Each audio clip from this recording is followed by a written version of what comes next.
একটু আস্তে আস্তে শুরু করবো। স্যার বেশিক্ষণ পড়াবো না, হয়তো 30-40 মিনিট পর্যন্ত পড়াবো। এই কথা কি শোনা যাচ্ছে? হ্যাঁ, জি স্যার, শোনা যাচ্ছে স্যার। এই কথাগুলো শোনা যাচ্ছে। হ্যাঁ, তারপর তোমাদের অন্যান্য ক্লাসগুলোর কি অবস্থা আমাকে বলো তো। কোন কোন স্যারে 2 নম্বর চ্যাপ্টার আছে আমাকে বলো তো এখন, নাই সবাই 3 নম্বর চ্যাপ্টার চলে গেছে থিওরি ক্লাসে? হ্যাঁ, সবাই স্যার মোটামুটি মানে এখনো ফার্স্ট চ্যাপ্টারে আছে, হয়তো বেশি হয়নি। সবাই মোটামুটি ফার্স্ট চ্যাপ্টার আছে এখনো? আপনার মতোই আছে মোটামুটি স্যার। তোমাদের অন্যান্য কোন টিচার ক্লাস নেয়? স্যার কেমিস্ট্রি ফাইনাল স্যার, তারপর আমাদের department chairman sir, elect sir, আপনি স্যার, আপনার স্যার। এই যার কাছ থেকে সাউন্ড আসতেছে তাকে মাইক্রোফোনটা একটু অফ করতে বলো, ঠিক আছে? তোমাদের চেয়ারম্যান স্যার কোনো কোর্স নেয় না? নেই স্যার। কি কোর্স নেয়? Engineering materials. Engineering materials? জি স্যার। এই কি ইঞ্জিনিয়ারিং ম্যাটেরিয়ালস মানে তোমাদের কি সিভিলের যে ম্যাটেরিয়ালস গুলো আছে? জি স্যার, ওগুলা। রড ইট সিমেন্ট এগুলা? জি স্যার। এগুলার ইঞ্জিনিয়ারিং ম্যাটেরিয়ালসে কি কি টপিকস আছে? ইঞ্জিনিয়ারিং ম্যাটেরিয়ালসটা কোর্সের উদ্দেশ্য কি? তুমি যে ম্যাটেরিয়ালস গুলো কাজ করবা সেগুলো কি অবস্থায় আছে, ঠিক আছে কিনা তুমি সেটা টেস্ট করতে পারবে, এটাই তো কথা। জি স্যার, ওগুলো ক্যারেক্টারিস্টিক্স, প্রপার্টিজ এগুলো আর কি। জি স্যার। ক্যারেক্টারিস্টিক প্রপার্টিজ এগুলো তো সহজ একটা বিষয়, এগুলো কোডিং কোনো কিছু বিষয় না স্যার। হ্যাঁ না স্যার, অনেক সহজ। ইট মিট এগুলো কি রকম অবস্থা আছে? হ্যাঁ, না যেটা পড়াই কোর্স আছে সব জায়গায় কোডিং আছে, তবে সহজভাবে একটু পড়তে পারলে ভালো হয় আর কি। দেখি আমরা এগুলো টেকনিক অ্যাপ্লাই করতে পারি। এখন দেখো আমি একটা ল্যাব ক্লাস সম্পর্কে পড়াশোনা করবো, কিভাবে আমরা কিভাবে একটা মোমেন্ট অফ ইনারশিয়া বের করবো। কার? একটা ফ্লাই হুইল, একটা ফ্লাই হুইলের মোমেন্ট অফ ইনারশিয়াটা বের করতে হবে আমাকে। তো আমাকে একটু প্রথমে জানতে হবে এই মোমেন্ট অফ ইনারশিয়াটা কি আর ফ্লাই হুইলটা কি। হ্যাঁ, তোমরা এই ফ্লাই হুইলটা হচ্ছে তোমার দেখো এই টাইপের একটা অবজেক্ট, যেখানে কি থাকবে, একটা লোহার থাকবে, মেটালস থাকবে, আর একটা হচ্ছে তোমার এটা হচ্ছে এক্সিল বা অক্ষ, যে এক্সিল বা অক্ষের সাপেক্ষে কি করবে, ফ্লাই হুইলটা ঘুরবে। এটা হচ্ছে ফ্লাই হুইলের একটা এক্সপেরিয়েন্স সেটআপ। আমরা বাস্তবে ফ্লাই হুইল দেখাবো তোমাদেরকে ফিজিক্স ল্যাবের মধ্যে। তারপরে সেখানে এখন আমরা এই ফ্লাই হুইলের মোমেন্ট অফ ইনার্শিয়া বের করবো। এখন মোমেন্ট অফ ইনার্শিয়া বিষয়টা তোমরা সবাই পড়ে আসছো ইন্টারমিডিয়েটে। আসলে মোমেন্ট অফ ইনার্শিয়া বিষয়টা কি আসলে, মানে এটা দিয়ে আসলে কি করা হবে মোমেন্ট অফ ইনার্শিয়া বিষয়টা। তো মোমেন্ট অফ ইনার্শিয়া বিষয়টা হচ্ছে মূলত, তোমাকে আমি বলি, এটা কাজ করবে রোটেশনাল মোশনের ক্ষেত্রে। ট্রান্সলেশন মোশন বলতে কোনটা বোঝায় জানো? যেটা অবজেক্ট সোজাসুজি চলে, এই যে একটা সোজাসুজি যা চলতেছে, হ্যাঁ, এটা সোজাসুজি যা চলতেছে, এটা হচ্ছে ট্রান্সলেশন মোশন। সোজাসুজি এই ট্রান্সলেশন মোশনের মধ্যে তোমরা সবাই ইনার্শিয়া সম্পর্কে পড়ে আসছো না? হ্যাঁ, ট্রান্সলেশন মোশনের মধ্যে সবাই ইনার্শিয়া পড়ে আসছো না? পড়ে আসছো কিনা বলো। হ্যালো, এই সবাই চুপচাপ, এই ঘুমিয়ে গেছো কেন সবাই? হ্যালো হ্যালো, আমি একটু বাইরে তো স্যার, একটু নয়টা স্যার। এই ট্রান্সলেশন মোশনের ক্ষেত্রে ইনার্শিয়া শব্দটা পড়ছে কিনা, জড়তা। সেখানে এই ট্রান্সলেশন মোশনের ক্ষেত্রে ইনার্শিয়াটা কি কাজ করতো, বা ইনার্শিয়ার কাজ কি ছিল? ইনার্শিয়া ছিল কি? স্যার গতি স্যার বাধা দিত স্যার, মোশনে বস্তুর অবস্থা পরিবর্তনে কি দিত? বাধা বাধা দিত। প্রদান করতো ইনার্শিয়াটা। একইভাবে সে কাজটা করতো কখন? ট্রান্সলেশন মোশনের ক্ষেত্রে কে তোমার ইনার্শিয়াটা ঠিক সেম একটা কোয়ান্টিটি, যেটার নাম হচ্ছে মোমেন্ট অফ ইনার্শিয়া, যেটা রোটেশনাল মোশনের ক্ষেত্রে কি করবে, কাজ করবে। ইনার্শিয়ার যে কাজটা ট্রান্সলেশন মোশনের ক্ষেত্রে করে, এই মোমেন্ট অফ ইনার্শিয়াটাও কি করবে, রোটেশনাল মোশনের ক্ষেত্রে একই কাজ করবে। এই মোমেন্ট অফ ইনার্শিয়াটাও কি করবে, it offer the resistance to change the stage in rotational motion. কথা কি বুঝতে পারছি? হ্যাঁ জি স্যার। তাহলে এই ট্রান্সলেশন মোশনের ক্ষেত্রে ইনার্শিয়া সম্পর্কে আমরা সবাই জানি, ইনার্শিয়া যে কাজটা করবে, রোটেশনাল মোশনের ক্ষেত্রে মোমেন্ট অফ ইনার্শিয়া কি করবে, একই কাজটা করবে। ঠিক আছে, একই কাজটা করবে। তুমি দেখবা একটা একটা লোহার রডকে মাঝখানে বা বারকে তুমি মাঝখানে যখন ধরবা তখন তুমি সহজে কি করতে পারবা, রোটেট করতে পারবা। দেখবো সহজে রোটেট করতে পারবা না তুমি? হ্যাঁ, সহজে স্যার জি স্যার। সহজে রোটেট করা যাবে। মোমেন্ট অফ ইনার্শিয়ার মূল ফর্মুলা হচ্ছে I ইকুয়াল টু কি এম আর স্কয়ার। মূল ফর্মুলা। তুমি যে একটা বারকে যখন তুমি এক্সিস দিয়ে ধরছো তখন সহজে কি করতে পারতেছো, রোটেট করতে পারতেছো। কেন জানো? এখানে moment of inertia I equal to M R square.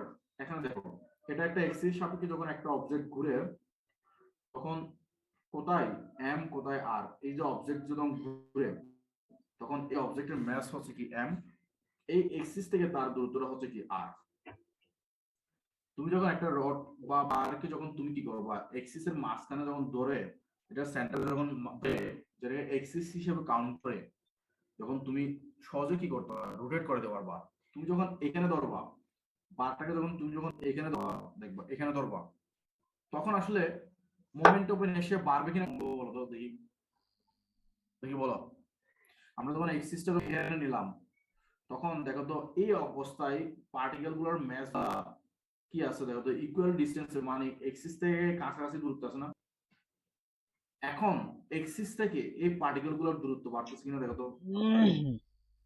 হ্যাঁ, এই অবস্থায় পার্টিকেল গুলো যেভাবে কাছাকাছি অবস্থান করতেছে এই এক্সিস সাথে পার্টিকেল গুলো অনেক দূরে অবস্থান করতেছে না, ইয়েস স্যার। করতেছে কিনা। তাহলে যখন এই যে যখন আর এর মান যখন বেশি হয়ে যাবে তখন কি হয়ে যাবে, মোমেন্ট অফ ইনার্শিয়া বেশি হয়ে যাবে। এই অবস্থায় মোমেন্ট অফ ইনার্শিয়া কি হবে, বেশি হবে। সেজন্য দেখবা এখানে তুমি মাঝখানে ধরে একটা বারকে সহজে রোটেট করে দিতে পারতেছো, তখন তার মোমেন্ট অফ ইনার্শিয়াটা কি, সহজে রোটেট মোমেন্ট অফ ইনার্শিয়াটা কি কম। এই অবস্থায় মোমেন্ট অফ ইনার্শিয়াটা কি বেশি, তার কারণ এক্সিস থেকে ম্যাস গুলো কি অনেক দূরে। মোমেন্ট অফ ইনার্শিয়াটা বেশি হওয়ার কারণে এটাকে কি করতে পারছো না তুমি, এটাকে যখন তুমি এভাবে ধরবা তখন সহজে কি করতে পারবে না, রোটেট করে দিতে পারবে না। এটাই হচ্ছে যে মোমেন্ট অফ ইনার্শিয়ার একটা বিষয়। তার সিম্পল বিষয় হচ্ছে তোমাকে আমি বলি, মোমেন্ট অফ ইনার্শিয়াটা তোমার রোটেশনাল মোশনের ক্ষেত্রে কাজ করবে, ইনার্শিয়াটা কাজ করে ট্রান্সলেশন মোশনের ক্ষেত্রে। ট্রান্সলেশন মোশনের ক্ষেত্রে মোমেন্ট অফ ইনার্শিয়া যে ট্রান্সলেশন মোশনের ক্ষেত্রে ইনার্শিয়া যে কাজটা করে তোমার রোটেশনাল মোশনের ক্ষেত্রে মোমেন্ট অফ ইনার্শিয়া কি করবে, একই কাজটা করবে। আমাদের আসলে মূল কাজ সেটা না, আমরা এই মোমেন্ট অফ ইনার্শিয়া আমরা কি করবো, একটা ফ্লাই হুইলের মোমেন্ট অফ ইনার্শিয়া বের করব। আমরা ফ্লাই হুইলের মোমেন্ট অফ ইনার্শিয়া বের করব। এখন প্রথমে আমরা একটু এই অ্যাপারেটাসের সেটআপটা নিয়ে একটু কথা বলবো, তারপর আমরা একটু ওদিকে যাব। দেখো এটা হচ্ছে একটা ফ্লাই হুইলের এক্সপেরিমেন্টাল সেটআপ, যেটা আমার পিডিএফ এ দেখা যাচ্ছে। এই পিডিএফটার মধ্যে যেটা দেখা যাচ্ছে এখানে, এই যে একটা হুইল আছে যেটা লোহার, তারপরে সেটার একটা এক্সিল আছে বা অক্ষ আছে যেটার সাপেক্ষে কি করতেছে, সেটা ঘুরতেছে। এখন এই কথা কি শুনতে হচ্ছে? হ্যাঁ, কথা কি শোনা হচ্ছে? জি স্যার, শোনা যাচ্ছে জি স্যার। স্যার জি স্যার Yes, sir. দেখো তোমরা সবাই কি ঘুমাচ্ছ নাকি বিকালে? হ্যাঁ, না স্যার। No, sir. দেখি আবার ওই ঘুম টুম দিও না। অনলাইন ক্লাস তো অবস্থা খারাপ, তোমাদের পরীক্ষা কিন্তু অফলাইনে হতে পারে। স্যার পরীক্ষা অনলাইনে হবে না? পরীক্ষা অফলাইনে হবে, হতে পারে, হতে পারে। মানে মানে কি রাইট মানে এখনো আমাদের কাছে মানে কি এক্সাক্ট ডিসিশন আসে নাই, ঠিক আছে কথা। দেখো এখন এটা হচ্ছে একটা ফ্লাই হুইল এক্সপেরিমেন্টের সেটআপ, যেখানে এই ডাব্লিউটা হচ্ছে একটা হুইল আর এটার কি থাকবে, একটা এক্সিল থাকবে। এই এক্সিলটার সাপেক্ষে এটা হচ্ছে একটা অক্ষ, অক্ষের সাপেক্ষে সেটা কি করবে, ঘুরবে। এই এক্সিলের মধ্যে একটা পি নামে একটা পয়েন্ট থাকবে, পি পয়েন্টের মধ্যে একটা মূলত মানে কি প্যারাক জাতীয় কিছু থাকবে, যেখানে কি থাকবে, সুতোটা কি একটা সুতা থ্রেড, সুতোটা কি থাকবে, আটকানো থাকবে। সুতোটা প্যাচ দিয়ে এরপরে বাকি সুতোর অপর প্রান্তে একটা কি থাকবে, একটা ম্যাচ থাকবে। এই বাকি সুতোর অপর প্রান্তে একটা ম্যাচ থাকবে। এখানে এরপরে এই এক্সিলটা এই সাইড দিয়ে এই সাইডে এবং এই সাইডে কি বল বেয়ারিংস দিয়ে আটকানো থাকবে। বল বেয়ারিংস এর কাজটা কি, যাতে ফ্রিকশন কি হয়, কম হয়, তাতে কি করতে পারে, ঘুরতে পারে। সেজন্য বল বেয়ারিংস দিয়ে কি থাকে, এইভাবে বল বেয়ারিংস দিয়ে এইভাবে এক্সিলটা বল বেয়ারিংস দিয়ে এই মানে এই যে এক্সিলটা এভাবে হাতের মধ্যে বল বেয়ারিংস দিয়ে কি থাকবে, আটকানো থাকবে এদিকে। কথা কি বোঝা যাচ্ছে? হ্যালো, এই তোমরা সবাই তো চুপচাপ আছো, বুঝছো কথা কি করতেছো? Yes, sir. বুঝছি স্যার। বোঝা যাচ্ছে স্যার। দেখো শোনো, এই এক্সিলের রেডিয়াসটা হচ্ছে কি আর, তাহলে এই এক্সিলটা এখানে বল বিয়ারিংস দিয়ে আটকানো আছে, এখানেও বল বিয়ারিংস দিয়ে এই প্রান্ত কি আছে আটকানো আছে। এটা হচ্ছে এই এক্সপেরিমেন্টের ইনিশিয়াল অবস্থা, যখন ম্যাচটা যখন কি থাকবে এখানে থাকবে। তুমি ম্যাচটাকে চাইলে আরেকটু উপরে করতে পারো বা আরেকটু নিচে করতে পারো, সমস্যা নাই। যখন এই অবস্থায় রাখবা তখন তুমি এখানে একটা দাগ দিবা, সেটা হচ্ছে কি এ পয়েন্ট। এ পয়েন্ট ম্যাচটা তুমি কি করবে দেখো, এই এক্সপেরিমেন্টের মধ্যে এখন তোমার এরপর আমাদের এক্সপেরিমেন্টের মধ্যে এই ম্যাচটাকে রিলিজ করে দিব। এই ম্যাচটা কি করবে জানো, এখানে একটা উডেন ব্লক থাকবে নিচে, উডেন ব্লক মানে কাঠের বাক্স বা কাঠের বা যে কোনো কিছু একটা বাক্স থাকবে, যেটার উপর করবে, যেটার উপরে এই ম্যাচটা কি করবে স্ট্রাইক করবে, আঘাত করবে। হ্যাঁ, প্রথমে এই এখানে আমরা এক্সপেরিমেন্ট যখন শুরু হবে তখন আমরা এই ম্যাচটাকে ছেড়ে দিব। যখন রিলিজ করে দিব তখন এই অবজেক্টটা কি করবে, তোমার এই উডেন ব্লকের মধ্যে স্ট্রাইক করবে। এই উডেন ব্লক থেকে এই যে দূরত্ব, এই পয়েন্টের যে দূরত্ব সেটা হচ্ছে কি এইচ। এখন তাহলে আমরা প্রথমে কি করলাম, ইনিশিয়াল পজিশন ছিল ম্যাচটার এখানে এ পয়েন্টে, আমরা এরপরে এই ম্যাচটাকে তোমার ছেড়ে দিলাম, রিলিজ করলাম। রিলিজ করে সেটা কি করলো, উডেন ব্লকে স্ট্রাইক করলো। আসলে উডেন ব্লকে স্ট্রাইক করলে এখন কি হবে, এখানে এটা যখন এখানে স্ট্রাইক করতেছে তখন এই ফ্লাই হুইলটা ঘুরে শুরু করবে কিনা বলো তো, ফ্লাই হুইলটা ঘুরে শুরু করবে কিনা বলো তো, এটা যখন এখানে স্ট্রাইক করবে ফ্লাই হুইলটা ঘুরে শুরু করবে, করবে কিনা বলো। করবে স্যার। এই এই যখন উডেন ব্লকটা যখন এই যে ম্যাচটা যখন এখানে স্ট্রাইক করবে তখন ফ্লাই হুইলটা কি করবে, ঘোরা শুরু করবে। এখন এই অবস্থা একটা, পরে স্ট্রাইক করার পরে আঘাত করার পরে ম্যাচটা তখন আরেকটা ঘটনা ঘটবে। প্রথমে এটা বলি, আচ্ছা এই ইনিশিয়াল অবস্থায় যখন এখানে ছিল তখন এই অবজেক্টের যে ম্যাচটা ছিল তখন তার এনার্জি সম্পূর্ণ পটেনশিয়াল এনার্জি ছিল কিনা বলতো, সমস্ত এনার্জি পটেনশিয়াল এনার্জি হবে কিনা বলো, হবে? জি হ্যাঁ, স্যার। এই যে M G H potential energy equation, এটা সবাই জানো তো। এম হচ্ছে তার জি স্যার। মাস, জি হচ্ছে তার কি acceleration due to gravity, H হচ্ছে হাইট, গ্রাউন্ড থেকে হাইটটা এইচ। এখন যখন আমরা এই ম্যাচটাকে রিলিজ করে দিলাম, ম্যাচটা যখন কি করলো রিলিজ হয়ে এখানে স্ট্রাইক করলো তখন কি ঘটনা ঘটলো, তখন কি ঘটনা ঘটবে জানো, তখন এই এনার্জিটা কি হবে, পটেনশিয়াল এনার্জিটা কি হবে, লস হবে না, পটেনশিয়াল এনার্জিটা লস হবে না, জি স্যার। লস হয়ে কি ঘটনা ঘটবে, কি কি ঘটনা, পটেনশিয়াল এনার্জিটা লস হয়ে কি কি ঘটনা ঘটাবে, সেই পটেনশিয়াল এনার্জিটা লস হয়ে এটা যখন এখানে স্ট্রাইক করতেছে তখন পটেনশিয়াল এনার্জিটা লস হয়ে এই ম্যাচটা কি করবে, একটা কাইনেটিক এনার্জি কি করবে, গেইন করবে, half M V square. Kinetic এনার্জিটা গেইন করবে কেন বলতো, করবে? জি স্যার করবে। হ্যাঁ, একটা কাইনেটিক এনার্জি কি করবে, গেইন করবে। কাইনেটিক এনার্জি যে গেইন করবে এরপর আরেকটা কাজ করবে, দেখো এই পটেনশিয়াল এনার্জিটা লস করে যখন এটা কি করবে এখানে স্ট্রাইক করবে, এই ফ্লাইহুইলটার রোটেশন শুরু হয়েছে কিনা বলতো, তাহলে ফ্লাইহুইলটা রোটেশনাল কাইনেটিক এনার্জি গেইন করবে কিনা বলতো, করবে? হাফ আই ওমেগা স্কয়ার, করবে কিনা বলো। জি স্যার। ফ্লাইহুইলটা রোটেশন শুরু হয়ে যাবে না যখন সে এই ম্যাচটা যখন এখানে স্ট্রাইক করে, এই পটেনশিয়াল এনার্জিটাও লস করে এগুলো পাওয়া যাচ্ছে। হ্যাঁ, এগুলোই পাওয়া যাচ্ছে মূলত, পটেনশিয়াল এনার্জি এটা লস করতেছে আর গেইন করতেছে কে, ম্যাচটা কি করছে একটা এনার্জি গেইন করছে, আর ম্যাচটা একটা এনার্জি কি করছে গেইন করছে, আর ফ্লাইহুইলটা রোটেশন শুরু হয়ে গেছে, তার মানে তার রোটেশনাল কাইনেটিক এনার্জি গেইন করছে।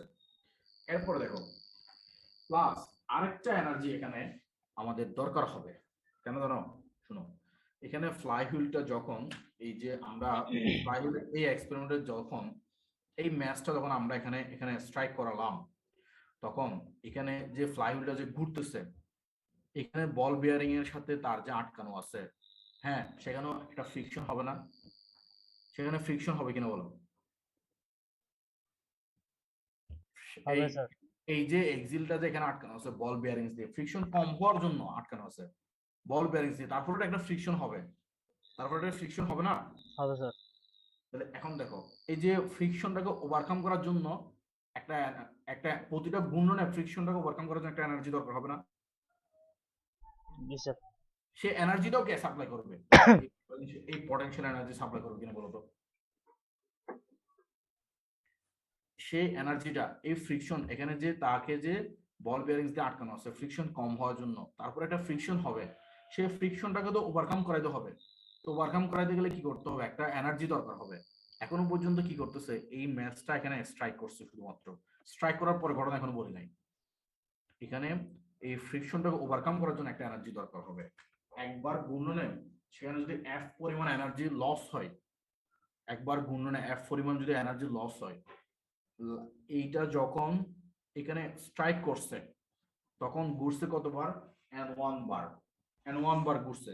তাহলে n1 বার ঘূর্ণনের জন্য কতটুকু এনার্জি লস হবে? n1 f পরিমাণ এনার্জি লস হবে কিনা বলতো? ফ্রিকশনের জন্য, ডিউ টু ফ্রিকশন একবার ঘূর্ণনের জন্য এই এনার্জিটা দরকার হবে না, বা এনার্জিটা লস হবে না यस सर। ফ্রিকশনের কারণে, जी হবে सर। কিনা বলতো? হবে স্যার। n1 বার ঘূর্ণনের জন্য, n1 বার ঘূর্ণনের জন্য আমাদের কতটুকু এনার্জি লস হবে বা কতটুকু এনার্জি দরকার হবে? n1 f পরিমাণ এনার্জি লস হবে কিনা বা n1 f পরিমাণ এনার্জি দরকার হবে কিনা ওই ফ্রিকশনটাকে ওভারকাম করার জন্য?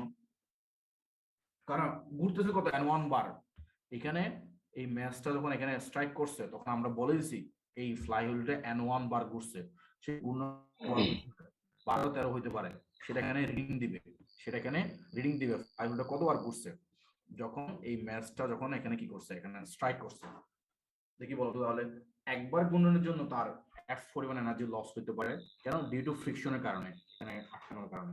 তাহলে n1 বার ঘূর্ণনের জন্য কতটুকু এনার্জি লস হতে পারে? n1 f পরিমাণ এনার্জি লস হবে কিনা বলতো?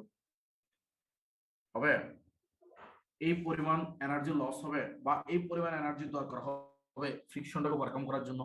যখন এই ম্যাচটা এখানে স্ট্রাইক করতেছে তখন যে ঘুরছে সেটা কি 12 বার হইতে পারে, 13 বার হইতে পারে, সেটা হচ্ছে কি n1। সেটার জন্য এই এনার্জিটা লস হবে কিনা বা এই এনার্জিটা দরকার হবে কিনা বলতো? ফ্রিকশনটাকে ওভারকাম করার জন্য। হবে, এই হবে কিনা বলো? হবে স্যার। এখন এই এনার্জি যে লস হচ্ছে এটা কে সাপ্লাই করবে? এটাও কি করবে? এই পটেনশিয়াল এনার্জিটা সাপ্লাই এই এই এনার্জিটা লস হচ্ছে, সেই এনার্জিটা যে এনার্জি লস হচ্ছে বা যে এনার্জিটা দরকার হচ্ছে ফ্রিকশনের কারণে, সেটাও কে সাপ্লাই করবে? পটেনশিয়াল এনার্জিটা সাপ্লাই করবে। তাহলে কি m1f এটা ওখানে যোগ করে দিতে পারে কিনা বলো? পারে, পারে কিনা বলো? जी सर। ঠিক আছে, কথাবার্তা দেখিও, কথাবার্তা সমস্যা হলে আমাকে জানাবো, কোনো ओके सर। সমস্যা হলে জানাতে হবে। তাহলে এরপরে দেখো, এরপরে এরপরে কি ঘটনা করতেছে দেখো। এখন এই ফ্লাইহুইল এই ম্যাচটা এখানে স্ট্রাইক করছে, স্ট্রাইক করার সাথে সাথে আমরা কি করবো জানো? আমরা স্টপ ওয়াচ চালু করে দিব। স্ট্রাইক করার সাথে সাথে একটা সাউন্ড হবে। এই ম্যাচটা যখন এখানে স্ট্রাইক করছে, স্ট্রাইক করার পরও কি এই ফ্লাইহুইলটা আরো ঘুরবে না? আরো ঘুরবে কিনা বলো? এখানে তো স্ট্রাইক করার সাথে সাথে ফ্লাইহুইলের ঘূর্ণন তো থেমে যাবে না। ফ্লাইহুইল এখানে ম্যাচটা যখন এখানে স্ট্রাইক করতেছে তখন বারবার ঘুরছে, এরপর আরো কি, এরপর আরো প্রায় ঘুরবে 18 বার, 19 বার, 20 বার, 21 বার আরো ঘুরতে পারে। এখানে স্ট্রাইক করার পরে, এখানে স্ট্রাইক করার পর আরো ঘুরতে পারে না? সে ঘূর্ণন সংখ্যা আমি ধরলাম কি n অথবা n2, যে কোনো একটা ধরতে পারো। ঠিক আছে কথা? এখন এই যে এখানে স্ট্রাইক করার পরে এই ম্যাচটা যে ফ্লাইহুইলটা যে ঘুরতেছে, সেই সময়ও আমাকে ফ্রিকশনটা ওভারকাম করতে হবে না? হবে কিনা বলো? কখন? স্ট্রাইক করার পরে, স্ট্রাইক করার পরে যে আরো ঘুরতেছে, কি ঘুরতেছে? ফ্লাইহুইলটা আরো ঘুরতেছে না? Okay sir. ঘুরবে কিনা বলো? जी सर बोल रहे। ঘুরবে। তখন যে ঘুরতেছে সেই ঘূর্ণন সংখ্যাটা হচ্ছে কি n। স্ট্রাইক করার পরে যে ঘূর্ণন সংখ্যাটা, সেই ঘূর্ণন সংখ্যাটা n। সেই ঘূর্ণনের সময় কি করবে? ফ্রিকশনের কারণে এনার্জি লস হবে না? ফ্রিকশনের কারণে আমার এনার্জি দরকার হবে না ওভারকাম করার জন্য ফ্রিকশনটাকে? যে তো এটা কি আছে, বল বেয়ারিংস দিয়ে এখানে কি আছে, আটকানো আছে। হবে কিনা বলো? এই হবে স্যার। কথা কি বুঝতে পারছো? মানে এখানে স্ট্রাইক করার পরেও আরো কি ঘুরবে? ফ্লাইহুইলটা ঘুরতে থাকবে। অবশ্যই যে ঘুরতেছে তাকে তো ফ্রিকশনটাকে কি করতে হবে? এখানে যে আটকানো আছে বল বেয়ারিংস দিয়ে, এটা বল বেয়ারিংস দিয়ে আটকানো যে আছে, সেখানে তো ফ্রিকশন হবে। সেই ফ্রিকশনটাকে ওভারকাম করতে হবে না? সেই ফ্রিকশনটাকে ওভারকাম করতে হলে একটা এনার্জি লস হবে, একটা এনার্জি দরকার হবে। সেখানেও একবার ঘূর্ণনের জন্য যদি এফ পরিমাণ এনার্জি লস হয়, এন সংখ্যক বার ঘূর্ণনের জন্য কতটুকু লস হবে? N F. কতটুকু লস হবে? এন এফ পরিমাণ এনার্জি লস হবে। এন এফ পরিমাণ এনার্জি লস হবে। এখানে ঘটনাটা কোনটা? এটা স্ট্রাইক করার পরে পরের ঘটনা, এই যে N1F পরিমাণ এনার্জি লস হচ্ছে ফ্রিকশনটাকে ওভারকাম করার জন্য, কোন গুণনের জন্য? N গুণনের জন্য। সেই গুণনটা কোনটা? ম্যাচটা এখানে স্ট্রাইক করার পরে যে ফ্লাইহুইল যে ঘুরছে, প্রথমে এখান থেকে এখানে ঘুরছে 12 বার, পরে যে আরো আরো যে ঘুরবে 18 বার, 19 বার, 20 বার, সেটার জন্য এই যে NF পরিমাণ এনার্জি লস হবে ফ্রিকশনটাকে ওভারকাম করার জন্য, বা এই এনার্জিটা দরকার হবে ফ্রিকশনটাকে ওভারকাম করার জন্য, এই এনার্জিটা কে সাপ্লাই দিবে বলো দেখি? এই এনার্জিটা কে সাপ্লাই দিবে বলো? এই NF পরিমাণ এনার্জিটা কে সাপ্লাই দিতে পারে? কে সাপ্লাই দিবে বলো? হ্যালো হ্যালো, এই একটা এখানে এনার্জি যে লস হচ্ছে সেটা কে সাপ্লাই দিতে পারে? সেই সময় কি ছিল? সেই সময় ফ্লাইহুইলটা ঘূর্ণন অবস্থায় ছিল না? ফ্লাইহুইলটা ঘূর্ণন অবস্থায় ছিল না? সেই সময় ফ্লাইহুইল যে ঘূর্ণন অবস্থা ছিল তার কি ছিল? রোটেশনাল কাইনেটিক এনার্জি ছিল। এই সেই সময় এই হাফ আই ওমেগা স্কয়ারটা কি করবে? এই এনএফ পরিমাণ এনার্জিটা সাপ্লাই দিবে। দিবে কিনা বলো? সেই সময় আর ফ্লাইহুইলের ঘূর্ণন ছাড়া আর কিছু নাই, কারণ এটা এখানে কি করে ফেলছে? এই ম্যাচটা এখানে স্ট্রাইক করে ফেলছে। স্ট্রাইক করে ফেলছে, সমস্ত পটেনশিয়াল এনার্জি চলে গেছে স্ট্রাইক করা মানে, ঠিক আছে দাদা? হ্যাঁ, কথা কি বুঝতে পারছি? তখন এই এনার্জি লসটার জন্য, এই যে এনার্জি লস হবে, যে এনার্জিটা দরকার, তার জন্য যে এনার্জিটা দরকার এই গুণনের সময়, সেকেন্ড টাইম গুণনের সময় যে এনার্জিটা দরকার, হ্যাঁ, ফ্রিকশনকে ওভারকাম করার জন্য, সেটাকে সাপ্লাই করবে হাফ আই ওমেগা স্কয়ার। কখন? কেন? সেই সময় শুধু রোটেশনাল ফ্লাইহুইলে শুধু রোটেশনই ছিল। কথা কি বুঝতে পারছি? হ্যাঁ হ্যাঁ, দেখিও কথা না বুঝতে বলবো। এখানে গুণন দুইটা, একটা হচ্ছে N1 আর একটা হচ্ছে N। N1টা হচ্ছে কখন? স্ট্রাইক, ম্যাচটা স্ট্রাইক করা পর্যন্ত, আর N হচ্ছে স্ট্রাইক করার পরের ঘূর্ণ। যখন এখানে যখন স্ট্রাইক করবে তখনই আমরা সাধারণত কি করবো? স্টপওয়াচ চালু করে দিব, তখনই আমরা টাইমটা নিব। তাহলে টাইমটা কার জন্য নিব বলতো? তাহলে টাইমটা কার জন্য নিব? টাইমটা কার জন্য নিচ্ছি? টিটা কার জন্য নিচ্ছি? কি N এর জন্য নিচ্ছি নাকি N1 এর জন্য নিচ্ছি? স্ট্রাইক করার সাথে, স্ট্রাইক যখন করবে ম্যাচটা উডেন ব্লকের মধ্যে একটা সাউন্ড হবে, সাধারণত আমরা কি করে দেবো? স্টপওয়াচটা চালু করে দিব। স্টপওয়াচটা চালু করে দিলে আমরা যে টাইমটা, সেটা কি N এর জন্য নিচ্ছি নাকি N1 এর জন্য নিচ্ছি? দেখি বলো, হ্যাঁ, কার জন্য নিচ্ছি বলো? স্যার N1 এর জন্য। সেটাকে আমরা N1 এর জন্য নিচ্ছি। আমরা যখন এই ম্যাচটা যখন এখানে স্ট্রাইক করবে, এই ম্যাচটার কথা কি, এই ম্যাচটা যখন এখানে কি করবে? স্ট্রাইক করবে, তখন স্ট্রাইক করার পরে সাথে একটা সাউন্ড হবে, সাউন্ড হয়ে আমরা টাইমটা নিচ্ছি, টাইম আমরা স্টপওয়াচটা চালু করে দিব। তাহলে আমরা টাইমটা কোন গুণনের জন্য নিচ্ছি? কি প্রথম গুণনের জন্য নাকি স্ট্রাইক করার পরে গুণনের জন্য? হ্যাঁ, তারা স্ট্রাইক করার পরের গুণন। স্ট্রাইক করার পরে গুণনের জন্য। সেটা স্ট্রাইক করার পরে গুণনটা কি দ্বারা প্রকাশ করছি আমরা? এন দ্বারা প্রকাশ করছি না? হ্যাঁ, সেটা টাইমটা কার জন্য নিচ্ছি? এন এর জন্য। এন এর জন্য তো নিচ্ছি, টাইমটা নিচ্ছি কার জন্য? এন এর জন্য। এবার আরেকটা প্রশ্ন করে দেখি, N1 এর মানটা যদি কত হয়? 12 হয়। হ্যাঁ, সাপোজ N1 এর মান কত? 12 এখানে রিডিং দিল, এখানে এটা স্ট্রাইক করছে, ফ্লাইহুইলটা 12 বার ঘুরছে, এখানে রিডিং দিল 12 বার ঘুরছে। এরপর এখানে সাউন্ড হয়েছে, আমরা কি করলাম? স্টপওয়াচ চালু করে দিলাম। শেষ পর্যন্ত ফ্লাইহুইলটা 30 বার ঘুরছে, টোটাল 30 বার, ওই 12 সহ আছে কিন্তু, এই 12 কিন্তু সহ আছে। এখানে যখন তোমার এখানে যখন সাউন্ড স্ট্রাইক করবে, সাউন্ড হবে, তখন আমরা কিন্তু এখানে খেয়াল করবো সে কতবার ঘুরছে। সেটা 12 বার হতে পারে, 13 বার হতে পারে। হ্যাঁ, তারপর সাধারণত আমরা স্টপওয়াচ চালু করবো, পরে স্ট্রাইক করার পর আরো ঘুরবে, সব মিলে এসে 30 বার ঘুরতে পারে। তাহলে এন এর মান কত হবে বলো? তাহলে এন এর মান কত হবে বলো? এই তাহলে এন এর মান কত হবে? এই সবাই দিকে চুপ সবাই। তাহলে এন এর মান কত হবে? সব মিলে এসে 30 বার ঘুরবে, ওখানে যখন সে টাইমে যাবে ফ্লাইহুইলটা এখানে রিডিং দিবে, তখন এন এর মান কত হবে বলো তো? 30 হবে। এন এর মান কত হবে? 30। এখানে দেখো তো, শুরু দেখে এখানে কি ছিল? এখানে অবস্থা যখন ছিল তখন এখানে যখন নামা শুরু করছে, তখন এখানে ফ্লাইহুইলটা রিডিং দিচ্ছে 1 2 3 4 5 6 7 8 9 10 11 12 এবার দিচ্ছে। এবার স্ট্রাইক করার পরে আরো দিচ্ছে 13 12 সাথে যোগ হয়ে গেছে 13 14 15 16।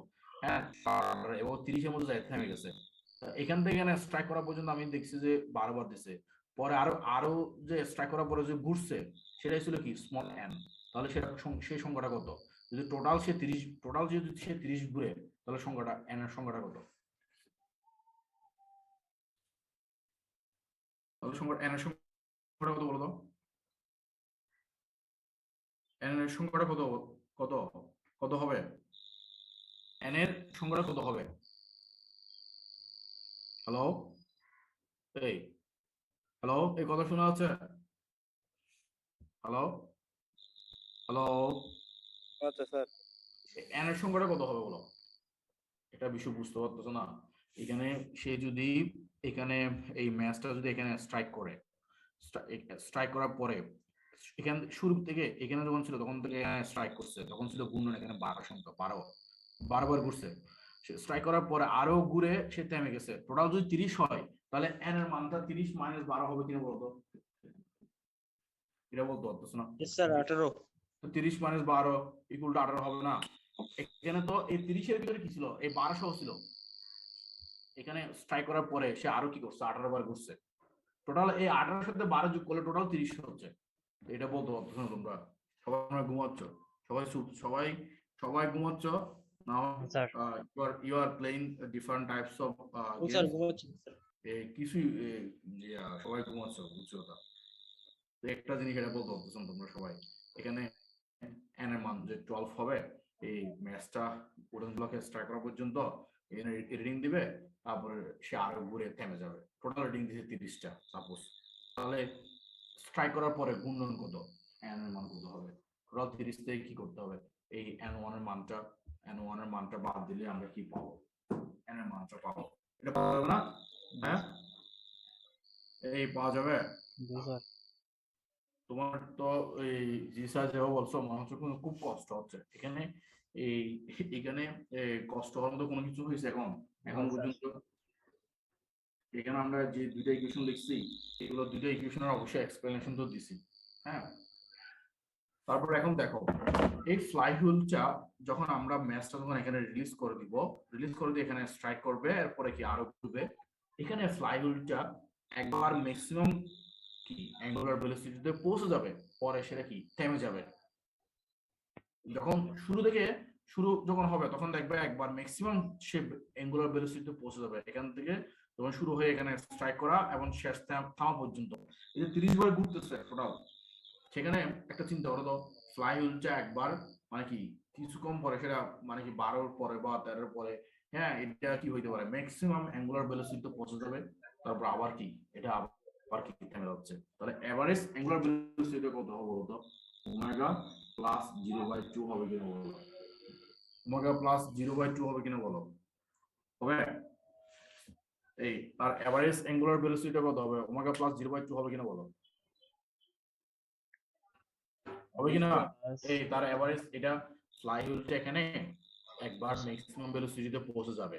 দেখবা যে আমরা বাস্তবে দেখবা যখন ঘুরে শুরু করবে তখন সে দেখবে একবার অনেক দ্রুত ঘুরতেছে, পরে আবার কি আস্তে আস্তে ঘুরে যখন শুরু করছে একবার সময় দেখবে খুব দ্রুত ঘুরতেছে, খুব দ্রুত ঘুরতেছে, পরে আবার আস্তে আস্তে থেমে যাচ্ছে। নাকি ম্যাক্সিমাম ভেলোসিটি প্লাস শেষ ভেলোসিটি 0/2 হচ্ছে কি এভারেজ ভেলোসিটি। এভারেজ কি অ্যাঙ্গুলার ভেলোসিটি। হবে কিনা বলো? হবে? স্যার হবে স্যার।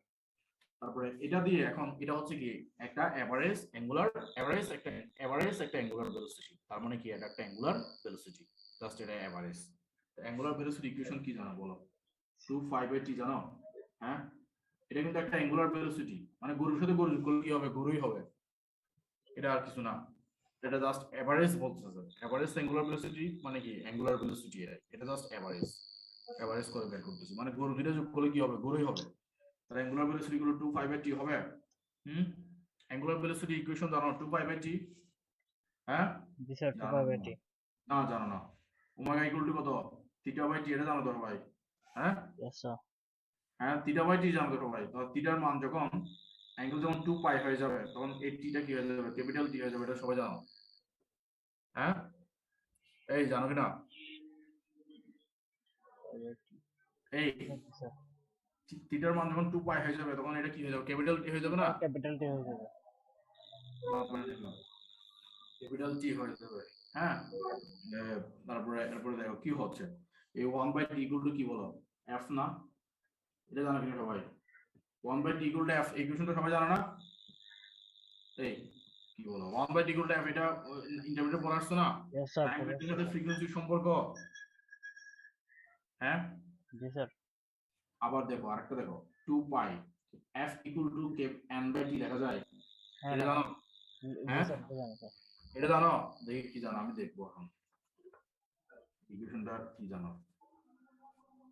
হুম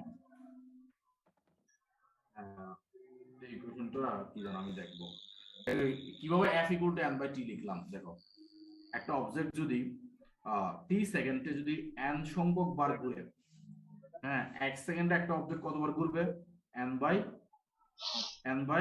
t সেকেন্ডে যদি n সংখ্যক বার ঘুরে t সেকেন্ডে যদি কি করে n সংখ্যক বার ঘুরে তাহলে 1 সেকেন্ডে কতবার ঘুরবে n/t সংখ্যক বার ঘুরবে না একটা অবজেক্ট 1 সেকেন্ডে যতবার ঘুরে সেটাই তো তার কি ফ্রিকোয়েন্সি তাহলে সেটাই বলতে f লেখা যায় না যায় কিনা বলো হ্যাঁ t সেকেন্ডে যদি একটা অবজেক্ট n সংখ্যক বার ঘুরে 1 সেকেন্ডে কতবার ঘুরবে n/t সংখ্যক বার ঘুরে একটা অবজেক্ট 1 সেকেন্ডে যতবার ঘুরে যতটা পূর্ণ কম্পন সম্পন্ন করে হ্যাঁ সেটাই তো তার কি ফ্রিকোয়েন্সি তাহলে f ইকুয়াল টু n/t লেখা যাবে না যাবে কিনা বলো এই হ্যালো যাবে এই সবাই ঘুমাচ্ছে মনে হয় সবাই কোনো সাউন্ড নাই কোনো কিছু আসতেছে না শুধু খালি আমি পড়াচ্ছি হ্যাঁ এই ঠিক আছে f ইকুয়াল টু n/t হবে কিনা বলো হবে স্যার। এই তাহলে এরপরে দেখো এখন এখানে কাজ কি করছে দেখো এই nটাকে লিখছে তারা স্মল n কেন স্মল n লিখছে স্যার ক্যাপিটাল n কি দোষ করছে এখানে তো গুণন দুইটা আছে আপনি স্যার শুধুমাত্র স্মল n নিয়ে বসে আছেন এই ক্যাপিটাল এই n1 টা দেন নাই কেন এটা কি দোষ করছে এটার কি কোনো আত্মীয় স্বজন এটার কোনো আত্মীয় স্বজন নাই নাকি এই n1 এর হ্যাঁ আমি যে n বসাই দিলাম শুধুমাত্র শুধু আমি কি n ই বসাই দিলাম স্মল n তা আমি এখানে n1 বসে নাই স্যার n1 কি দোষ করছে হ্যাঁ n1 এর সাথে তো আমার কোনো শত্রুতা নাই n1 কি দোষ করছে বলো হ্যালো N1 এর মধ্যে আছে স্যার।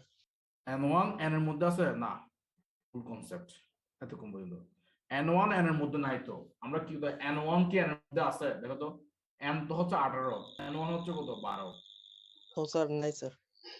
টোটাল সে এখান থেকে যখন এখানে স্ট্রাইক করছে তখন সে 12 বার ঘুরছে এখানে স্ট্রাইক করার পর সে আরো কি করছে 18 বার ঘুরছে টোটাল এখানে রিডিং দেবে কত 30 তাহলে এখান থেকে এখানে স্ট্রাইক করতে যদি 12 বার ঘুরে তাহলে এখানে সে যে আরো 18 বার ঘুরছে সেটা কিভাবে বের করবো আমরা 30 টোটাল 30 থেকে কি করবো এই 12টা বাদ দিলে স্ট্রাইক করার পরে গুণনটা পাবো না হ্যাঁ স্ট্রাইক করার পরে গুণনটা পাওয়া যাবে না হ্যাঁ পাওয়া যাবে কিনা বলো এটা তো বলছি n1 জি স্যার। কোনটা n1 টা হচ্ছে যে তোমার এই যে সিম্পল বিষয় n1 টা হচ্ছে যে এই ম্যাচটা যখন এখানে স্ট্রাইক করবে তখন যতবার ঘুরবে সেটা এখন n কোনটা n হচ্ছে যে এখানে 12 ঘুরছে কিন্তু 12 সাথে এখানে স্ট্রাইক করার পরে যে আরো যে ঘুরতেছে 13 14 এটা এখানে 12 সাথে যোগ হয়ে যাচ্ছে এখানে স্ট্রাইক করার পরে এটা কি করবে ফ্লাই হুইলটা আরো ঘুরবে সেটা হচ্ছে কি স্মল n স্মল n আমরা কিভাবে বের করবো সে ঘুরে থেমে যাবে থেমে যে এখানে 30 দেখা যাবে সর্বোচ্চ 30টা ঘূর্ণন দেখাবে বা 31টা দেখাইতে পারে 32টা দেখাইতে পারে তখন আমরা এই যে এখানে স্ট্রাইক করার পরে যে কয়টা ঘুরছে সেটা কিভাবে বের করবো শুরু থেকে এখানে স্ট্রাইক করা পর্যন্ত যে ঘূর্ণন সময় যে আমি জানি সেটা হচ্ছে কত 12 13 সাপোজ তাহলে আমি টোটাল থেকে 12 13 বাদ দিলে কি পাওয়া যাবে এই এখানে স্ট্রাইক করার পরে যতবার ঘুরছে সেটা পাওয়া যাবে না পাওয়া যাবে কিনা বলো জি স্যার পাওয়া যাবে স্যার। এখন এইখানে আমি স্মল n কেন লিখলাম জানো এখানে যে টিটা বসাইছি এই টিটা কার জন্য নিই আমরা এই টিটা আমরা নিই কার জন্য জানো যখন এখানে যখন এই ম্যাচটা যখন এখানে স্ট্রাইক করবে ম্যাচটা যখন কি করবে এই ম্যাচটা যখন এখানে স্ট্রাইক তখন সাথে সাথে আমরা কি করবো হবে তখন সাথে সাথে আমরা কি করব স্টপ করে দিব তাহলে বলো তো স্টপ ওয়াচ যে চালু করে দিচ্ছি এই টাইমটা কার জন্য নিছি আমরা এই n এর জন্য নিছি না হ্যাঁ টাইমটা n এর জন্য নিছি না টাইমটা আমরা কি n এর জন্য নিছি না? যখন এই ম্যাচটা যখন এখানে কি করবে, স্ট্রাইক করবে, সাউন্ড যখন হবে, তখন আমরা কি করব, স্টপওয়াচটা চালু করে দেব। তখন স্টপওয়াচ চালু করে দিচ্ছি, তখন সেখানে স্টপওয়াচের মধ্যে যে এই 1 second 2 second 3 second 5 second 6 second এগুলো কার জন্য? এখানে স্ট্রাইক করার পরের ঘূর্ণনের জন্য না, স্ট্রাইক করার পরের ঘূর্ণনটা তো কি স্মল n। তাহলে এখানে টাইমটা যদি স্ট্রাইক করার পরে ঘূর্ণনের জন্য হয়, তাহলে উপরে আমি কি দিয়ে বসাবো, স্মল n ই বসাবো। কথা কি বুঝতে পারছি? হ্যাঁ, ইয়েস স্যার। তারপরে এই কাজটা আমাদের শেষ হয়ে গেলে ফাইনালি আমরা এখানে কি পাবো তো বলো, এই আমাদের কাজ শেষ। ফাইনালি আমরা এখানে ওমেগা বাই 2 ইকুয়াল টু, এই যে omega by 2 equal to 2 pi n by t পেলাম। ওমেগা ইকুয়াল টু কি পেলাম, 4 pi small n by t পেলাম। এই যে তিনটা ইকুয়েশন আমরা পেলাম এখানে, এই যে তিনটা ইকুয়েশন আমরা পেলাম, আমি এটা মুছে দিয়েছি না, half I omega square equal to n f। এই যে ওমেগা ইকুয়াল টু এই যে 4 পাই n বাই t, এগুলো যে পেলাম আমরা, হ্যাঁ এগুলো পেলাম। এখন এই তিনটা ইকুয়েশন আমরা ইউজ করে আমরা এই i এর মানটা বের করব। এই যে এখানে i টা আছে সেটা বের করব, জাস্ট i টাকে সেপারেট করে ফেলবো। দেখি বলো এখানে f এর মান কত হবে, f ইকুয়াল টু কত হবে, f ইকুয়াল টু কত হবে বলো, এই যে half i omega square equal to nf থেকে f এর মান কত হবে বলো,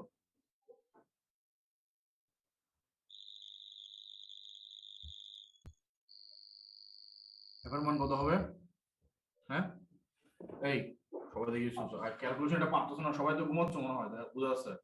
half i omega square I omega square by 2nf, ঠিক আছে, 2nf কে এদিকে নিয়ে আসো না, তারপর কত i ওমেগা স্কয়ার, তাহলে f ইকুয়াল টু কত হবে, i omega square equal to কত, টুয়াইস n হবে না, f equal to i omega square twice n হবে না। Yes sir. এটা বলতে পারছো না, এই সিম্পল এখানে ক্যালকুলেশনটা আমার তোমার দেখাইতে হয়। তুমি একটা you are the student of BSc engineering of at civil engineering department IISc. এটা কি মানে হাউ ইজ ইট পসিবল, এটা কিভাবে সম্ভব? এই যে তুমি এখানে half i omega square equal to nf আছে, এখান থেকে f এর মানটা যদি i omega square by twice n যদি তুমি যদি তোমাকে বলতে হবে তো সেটা, তাহলে f এর মান যেটা পেলাম আমরা এই ইকুয়েশন থেকে f এর মান যেটা পেলাম সেটা আমরা কোথায় বসাবো, এই 1 নম্বর ইকুয়েশনের মধ্যে প্রথম যে বড় ইকুয়েশন আছে সেটার মধ্যে আমরা বসাই দিব। ঠিক আছে, তো বসালে দেখো কি হচ্ছে, তাহলে capital M G is half m b square plus half i omega square plus n1, f এর মান হচ্ছে কি i ওমেগা স্কয়ার বাই কত, twice n, i omega square by কত, i ওমেগা স্কয়ার বাই কত, টুয়াইস n। ঠিক আছে কথা, এই কথা ঠিক আছে কিনা বলো? yes sir f এর মানটা আমরা বসাই দিলাম সেই 2 নম্বর ইকুয়েশন। এরপর দেখো এখন কি করব, প্রত্যেকটা পদকে 2 দ্বারা গুণ করে দাও, তাহলে কি হবে 2mgs, তাহলে কত m b স্কয়ার, তাহলে কত i ওমেগা স্কয়ার প্লাস কত n1 i omega square by কত n, হবে কিনা বলো? তাই হবে। yes sir এবার একটা কাজ করো, এখানে b ইকুয়াল টু ওমেগা আরো বসাও, তারপরে এখানে এটাকে এদিকে নিয়ে আসো, 2 ইকুয়াল টু কত mgh minus m, b equal to কত ওমেগা আর না, ওমেগা স্কয়ার আর স্কয়ার হবে না, হবে। yes sir তারপরে এখানে i omega square common now, i omega square এখানে কমন নাও, কত হবে 1 প্লাস কত n1 বাই কত n, হবে কিনা বলো? হবে। এই কথা ঠিক আছে কথা, জাস্ট Yes, এদিকে sir. এদিকে নিয়ে ঠিক আছে আসছি, স্যার। এদিকে নিয়ে আসছি, তারপর b ইকুয়াল টু ওমেগা আর বসাইছি, i ওমেগা স্কয়ার কমন নিছি, আমি আর কোনো কিছু করি নাই, নতুন কোনো কিছু করি নাই। এরপর এখন আমাদের মূল দরকার কি i, আমাদের মূল দরকার কি আইটা, তাহলে আইটাকে কি করব আমরা সেপারেট করে এদিকে নিয়ে আসতে হবে, আইটাকে আমরা সেপারেট করে এদিকে নিয়ে আসতে হবে, সেটা মূল যেটা আমাদের আই দরকার, আইটাকে আমরা x এর নিয়ে আসলে কি হয় i ওমেগা স্কয়ার তারপরে 1 plus n1 by n equal to 2mgh minus m omega square R square. তাহলে i ইকুয়াল টু কি হবে, এখান থেকে তুমি m টা কমন নাও তো, m কমন হলে 2gh minus omega square R square, তারপর কত হবে এখানে তুমি এরপরে এখানে i ওমেগা স্কয়ার 1 প্লাস কত n1 বাই n। এই কথা ঠিক আছে? হ্যাঁ ঠিক আছে কিনা বলো? জি স্যার। কথা ঠিক আছে? হ্যাঁ, এরপর এখন আমাদের কাজ করতে হবে। দেখো এখন আমাদের এখানে তারা কি কাজ করছে, দেখো এখানে তারা এখনো পর্যন্ত কমন নেয় নাই, এখানে এই লাইনে তারা এরপরে এখানে ওমেগার মানটা পাঠাইছে, এই লাইনের মধ্যে তারা কি করছে ওমেগার মানটা পাঠাইছে। আচ্ছা আমরা একটা কাজ করতে পারি কিনা বলতো, এখানে উপরে ওমেগা স্কয়ার কমন নিয়ে কাটাকাটি দিয়ে আমরা বিষয়টা সহজ করতে পারি কিনা বলতো? Yes, sir. সহজ করে দেবো আরো, দেখো তো আমরা দেখি না পরে এই যে m ওমেগা স্কয়ার কমন নাও, ওমেগা স্কয়ার কমন দিলে এখানে কি হবে 2gh, নিচে কি দিতে হবে ওমেগা স্কয়ার দিতে হবে না? হ্যাঁ Yes, sir. দিতে হবে কিনা? এগুলো তো সবাই জানো, ওমেগা স্কয়ার কমন নিছি, এখানে ওমেগা স্কয়ার নাই সেজন্য নিচে দিতে হবে। তাহলে ওমেগা স্কয়ার 1 প্লাস কত n1 বাই n, এই ওমেগা স্কয়ার কাটাকাটি চলে গেছে, চলে যায়। আমরা একটু সহজভাবে বিষয়টা যাই একেবারে এখানে দেখি। তারপরে এরপরে কি থাকে নিচে কি থাকে 1 প্লাস n1 বাই n, তারপরে capital M 2gh omega square minus কি r স্কয়ার।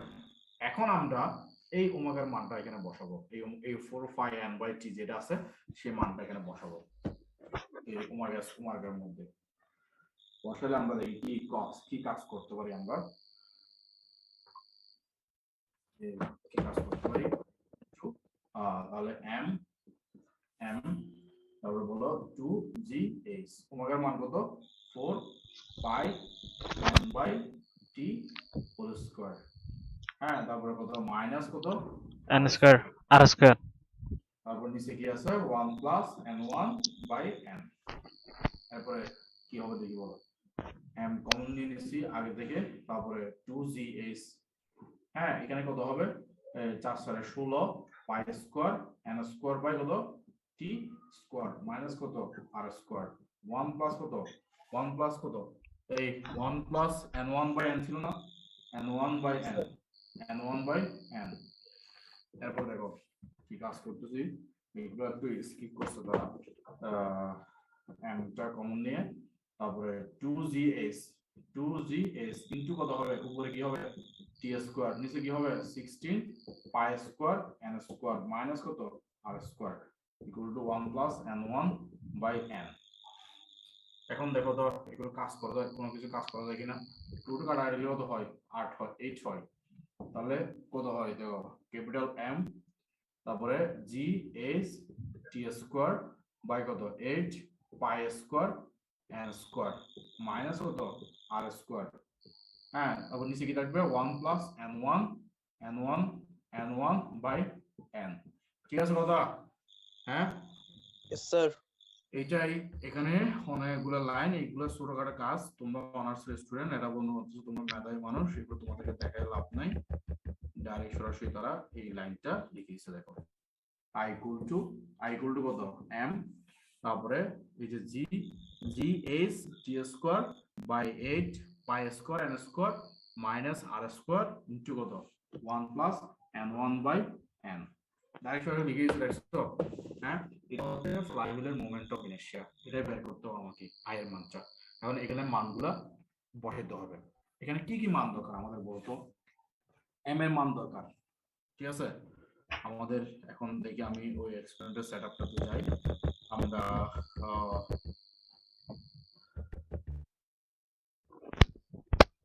এক্সপেরিমেন্টের সেটআপের মধ্যে যাচ্ছি। দেখো এই এক্সপেরিমেন্টের সেটআপের মধ্যে আমরা যে গেলাম, এখানে m এর মান আমরা যে এখানে ম্যাচটা যেভাবে দিব 1000 গ্রাম দিলে কি 1000 গ্রাম, 1500 গ্রাম দিলে কি 1500 গ্রাম, আমরা দুইটার জন্য বের করব, দুইটা আই বের করব, তারপর মিন আই বের করতে পারি আমরা। তাহলে গ্রামে রাখবো, হ্যাঁ গ্রামে রাখবো বলতে তাহলে তখন ইউনিট আসবে কি, আমরা যদি গ্রামে রাখি, শোনো এখানে কিন্তু ইউনিটগুলো একটু ইম্পর্টেন্ট আছে, আমরা যদি গ্রামে রাখি তাহলে গ্রাম পার সেন্টিমিটার স্কয়ার আসবে, হাইটটা আমরা কি রাখবো সেন্টিমিটার রাখবো, আমরা যদি কিলোগ্রামে বলি তাহলে কি আসবে আনসার কি আসবে এই মোমেন্ট অফ ইনার্শিয়ার ফর্মুলা কি i = কি mr² না? আমরা যদি এটা গ্রাম রাখি তাহলে গ্রাম কি আসবে আর সেন্টিমিটার স্কয়ার আসবে। আর 1 সেন্টিমিটার রাখলে হাইট যদি আমরা সেন্টিমিটার বসাই, এখানে এগুলো যদি সেন্টিমিটার বসাই, প্রথমে একটা খেয়াল রাখতে হবে কিন্তু তুমি কি ডাইরেক্ট সরাসরি মিটারে রাখবা, চলে নিয়ে আসবা, সবগুলো কি করতে হবে তাহলে সবগুলো ইউনিটকে তোমার এখানে এটাও কি করতে হবে, মিটারে কনভার্ট করতে হবে, এটাও কি করতে হবে, কিলোগ্রামে কনভার্ট করতে হবে। যদি তুমি গ্রামে এটা গ্রামটা বসাও, এই ম্যাথটা গ্রাম বসাও, তাহলে এগুলো কি রাখবা, সেন্টিমিটার রাখতে পারবা গ্রাম বসালে, কারণ সি গ্রাম এমকেএস এর মধ্যে কি আছে, metre kilogram per second. Metre kilogram per second না? এই কথা শোনা হচ্ছে? হ্যালো यस স্যার, শোনা যাচ্ছে স্যার। তাহলে এখানে আমরা এই ম্যাথটা বসাবো, ঠিক আছে? ম্যাথটা আমরা গ্রামে রাখলে সবগুলো ইউনিট গ্রামের কি কনসেপ্ট রাখতে হবে। তাহলে আমরা ম্যাথটা পেয়ে গেলাম। এরপর আমাদের কি n1 দরকার। আমরা n1 কি এখান থেকে এখানে স্ট্রাইক যখন করবে, সাউন্ড যখন হবে, তখন এখান থেকে আমরা ভ্যালুটা পাবো।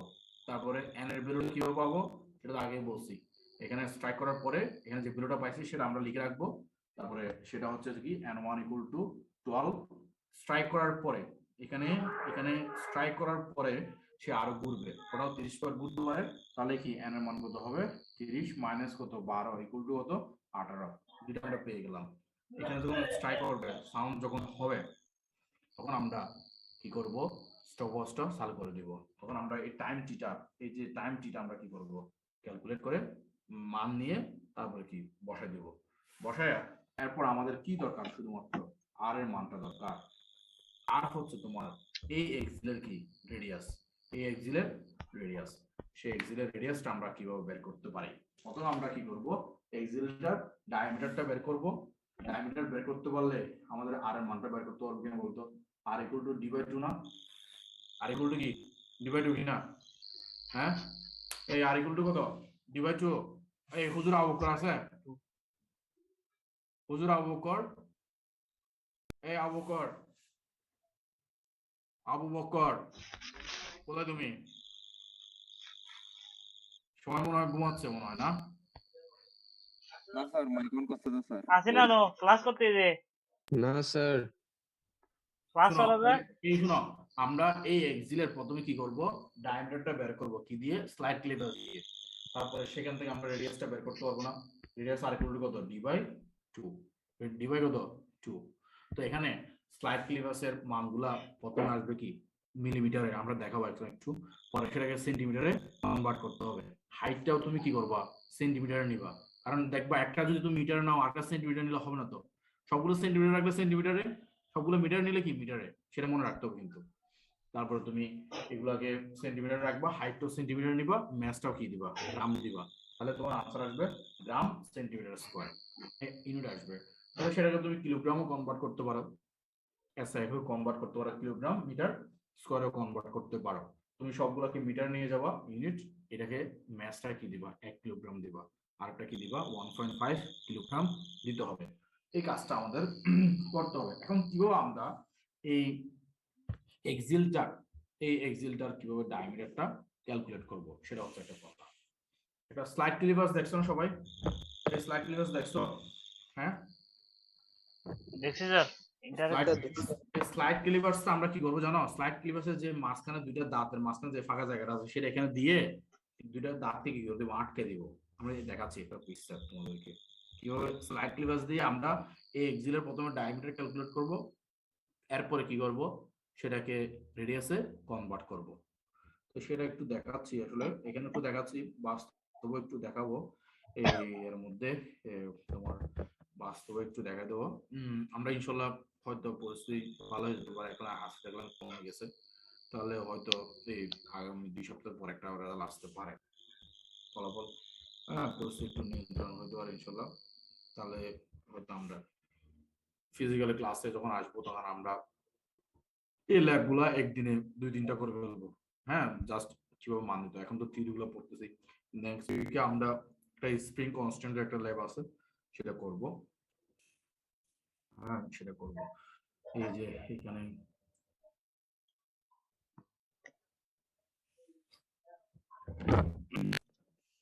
এখানে আমরা একটা স্লাইড ক্লিপার্স একটা আমি দেখাচ্ছি, দেখো। হ্যাঁ, স্লাইড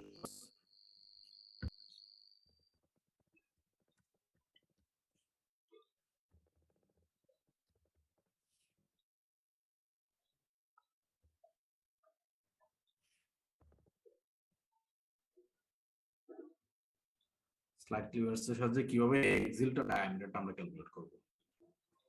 ওই এক্সিলটা ডায়ামিটার ক্যালকুলেট করতে বলে তো আমাদের কাজ শেষ। তারপরে আমরা ডায়ামিটার থেকে রেডিয়াসটা ইজিলি পেয়ে যাব। হ্যাঁ, দেখো এখানে আমরা একটা ইমেজ দেখাচ্ছি।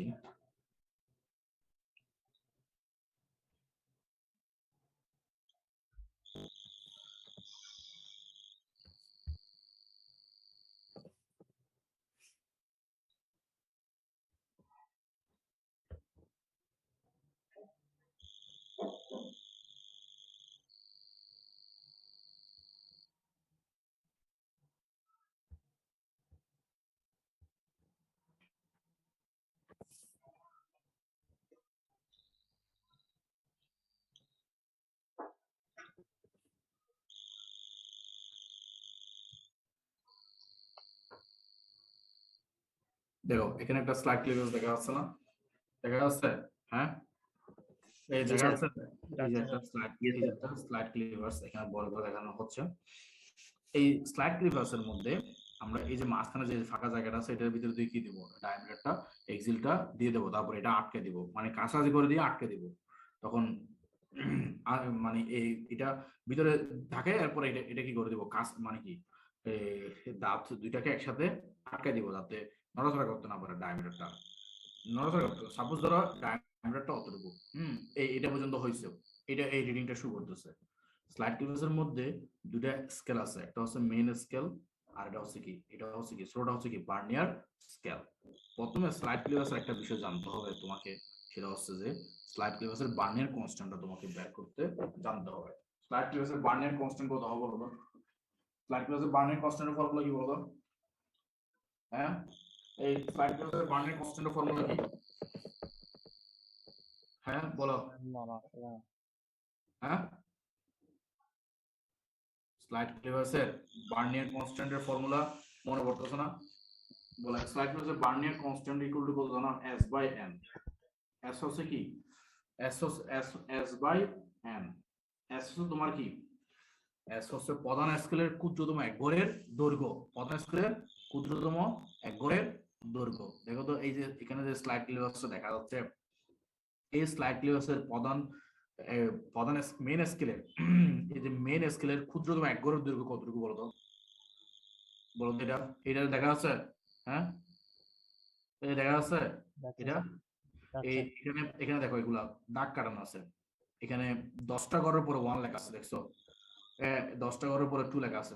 তার মানে এগুলার একটা ঘরের মান কত জানো? 1 মিলিমিটার। একটা ঘরের মান কত? 1 মিলিমিটার। 10টা ঘর মানে কত? 10 মিলিমিটার। 10 মিলিমিটার এগুলো কত? 1 সেন্টিমিটার। এখানে 1 মানে কি 1 সেন্টিমিটার, বা যদি 10 দেওয়া থাকতো তখন এটা কি 10 মিলিমিটার হতো। বুঝতে হবে, দেখো তাহলে এখানে এক ঘরের মান কত? 1 মিলিমিটার। তো 10 ঘর মানে কি 10 মিলিমিটার। 10 মিলিমিটার ইকুয়াল টু কত? 1 সেন্টিমিটার। সেজন্য এটাকে এখানে 1 দেওয়া আছে, এখানে সেন্টিমিটার লেখা আছে, কিন্তু এখানে এক ঘরের মান কিন্তু 1 মিলিমিটার, 1 সেন্টিমিটার। তার মানে এখানে কত? 10 মিলিমিটার। এখানে কত? 2 সেন্টিমিটার। তার মানে এখানে কত? 20 মিলিমিটার। তো এই স্লাইড ক্লিপার্সের প্রধান স্কেলের ক্ষুদ্রতম এক ঘরের দৈর্ঘ্য মান কত? 1 মিলিমিটার। তারপরে এখানে n হচ্ছে যে কি জানো? বার্নিয়ার স্কেলের ভাগ সংখ্যা। এখানে দেখো তো বার্নিয়ার স্কেলের ভাগ সংখ্যা কয়টা আছে বলো তো? 10টা আছে। 10টা আছে। বার্নিয়ার স্কেলের ভাগ সংখ্যা 10টা না 20টা বলো তো? এখানে কিন্তু বলা হচ্ছে 0 থেকে 1, কিন্তু 1 এর ভিতরে 2টা ঘর না? জি স্যার।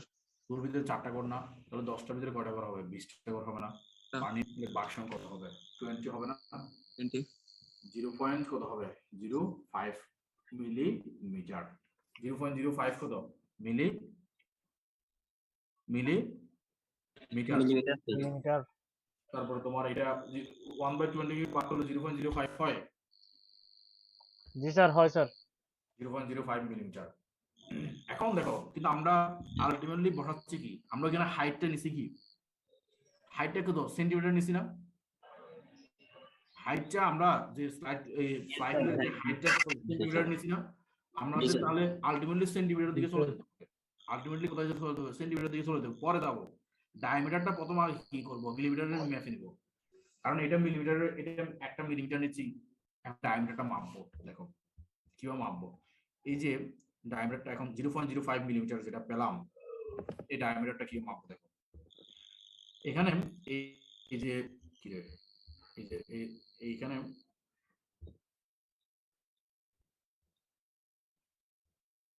হ্যাঁ, এটা তো এখানে দেখা যাচ্ছে আসলে, ঠিক আছে।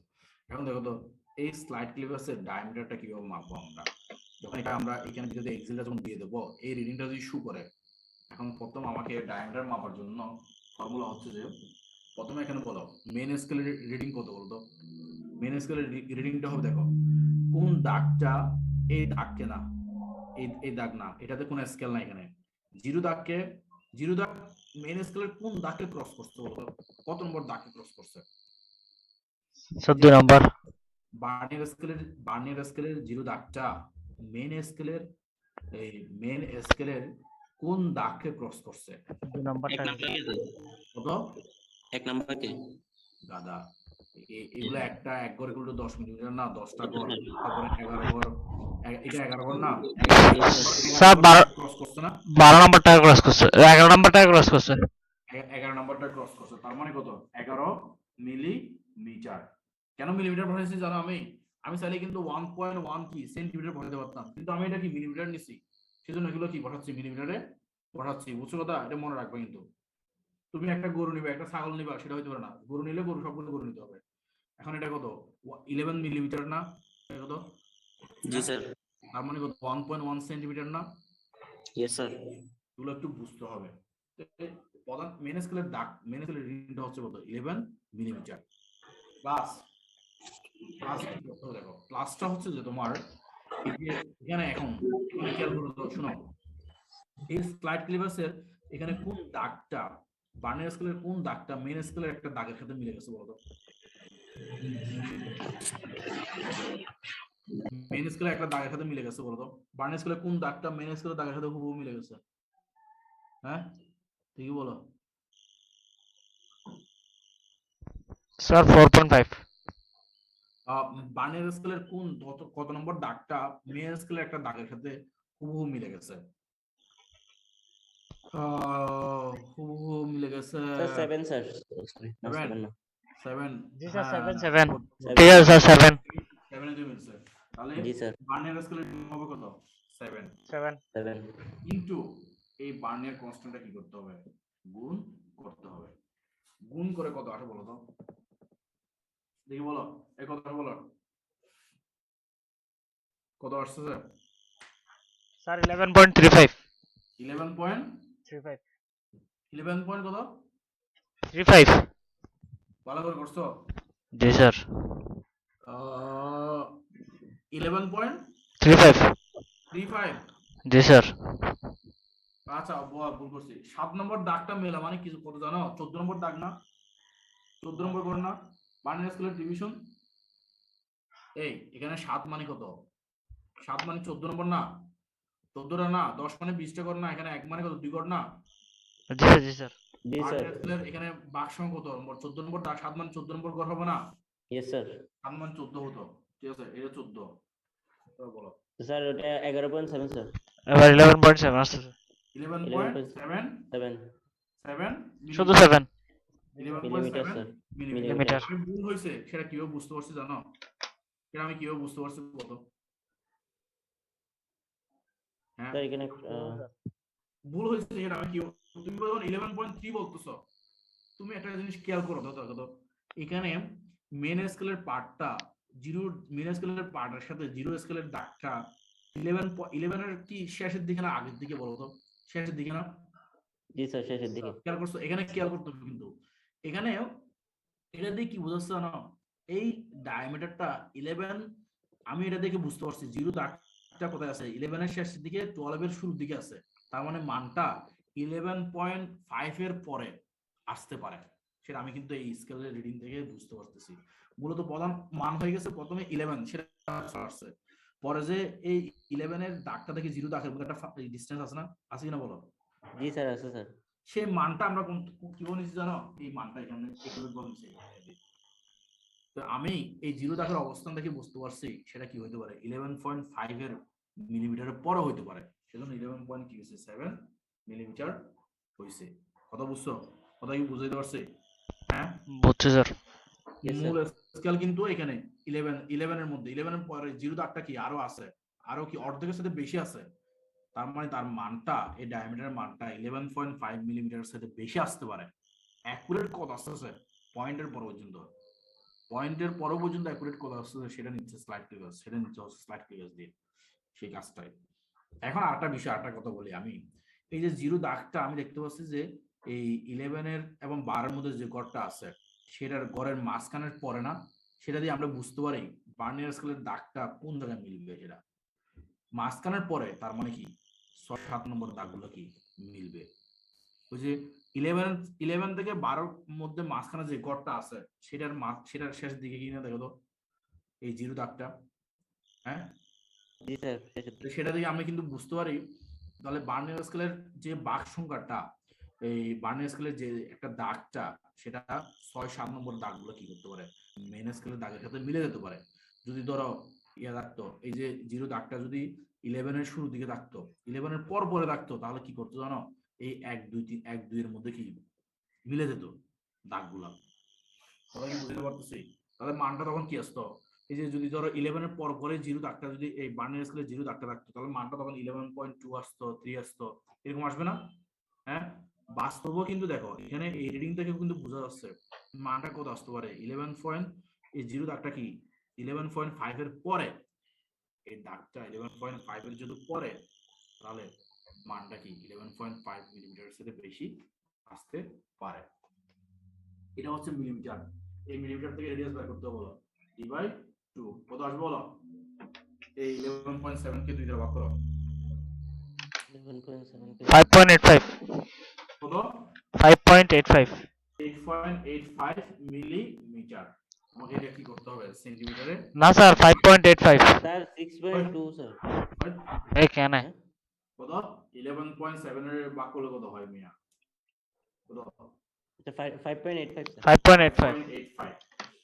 এখন এটা মিলিমিটারে, ঠিক আছে, সবগুলো কিন্তু মিলিমিটার বসাইছি, আমরা যেটা হাইট নিছি সেটা কি সেন্টিমিটারে, আমাকে এটাও কি করতে হবে সেন্টিমিটারে কনভার্ট করে বসাইতে হবে।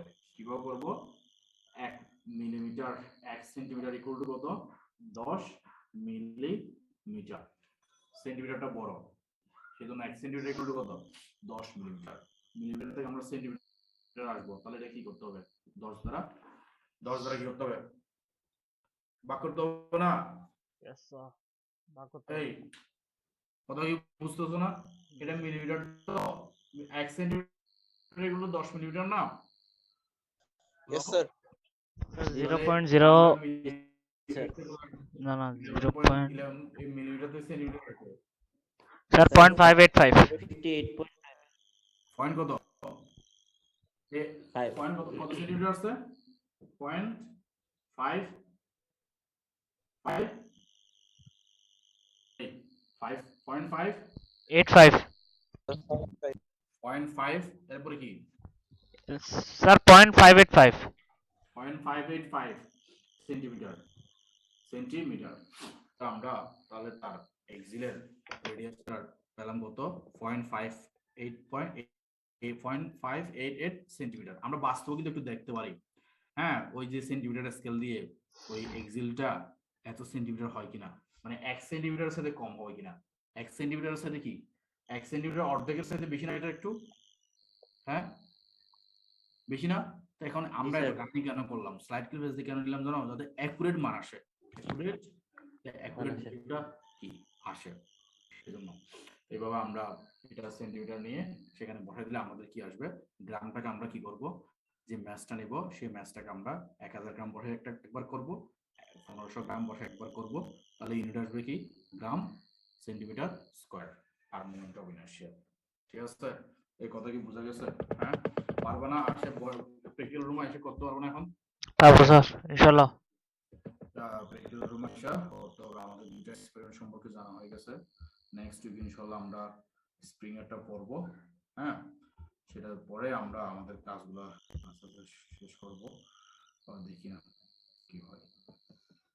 ঠিক আছে, এই কোনো প্রশ্ন আছে, কোনো কোশ্চেন আছে? হ্যাঁ, নো স্যার। এই তোমাদের থিওরিতে, আমি থিওরি ক্লাসের মধ্যে ফিজিক্স 2 তে আমি কতটা ভিডিও পাঠাইছি বদলাকে। হ্যাঁ, এগুলো দেখবা, এই ভিডিওগুলা খুবই ইম্পর্টেন্ট এবং আমরা এতদিন যা পড়ছি সেগুলোকে খুব সুন্দর করে, হ্যাঁ, শর্টকাটে সুন্দর করে, মানে কি ডাইরেক্ট কিছু ইমাজিন দেখাচ্ছে, ডাইরেক্টলি আমরা কিছু দেখতে পাবো সেই ভিডিওগুলোর মধ্যে। সেগুলো সম্পর্কে আমি নেক্সট ক্লাসে একটু শুরুতেও এক্সপ্লেন করব। তোমরা একটু খেয়াল করবা, এই যে 3টা ভিডিও দিলাম, আমরা থিওরি ক্লাসের মধ্যে যে 3টা 4টা ক্লাস করছি, হ্যাঁ 4টা ক্লাস করে যেটা পড়ছি, হ্যাঁ দ্বিতীয় চ্যাপ্টারে প্রায় আমরা পড়ছি, শুরু করছি, শেষ প্রায় দ্বিতীয় চ্যাপ্টারে পড়ছি আমরা। এখানে এই বিষয়গুলা খুব সুন্দর করে শর্টকাটে এই ভিডিওগুলোর মধ্যে কি আছে দেওয়া আছে, বাস্তবে দেওয়া আছে, জিনিসগুলো বাস্তবে বোঝা যায় ওই ভিডিওগুলোর মধ্যে, 3টা ভিডিওর মধ্যে।